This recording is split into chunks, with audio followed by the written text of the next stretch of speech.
Komra na he no chana Gechole ma amande ni go wundo ka koko Sikula ngo basi ngo pi angoro oho inuno Nwa kola gi kendi rogi korola ngo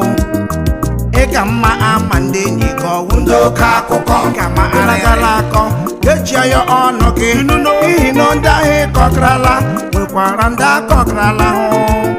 Deshawula gande niki nwere semoku Asekwa ngo basi ngo pia edola Enona Echole ma amande ni go wundo ka koko best friend with the best Bingo friend. wanyi zingo aswatara oho Inuno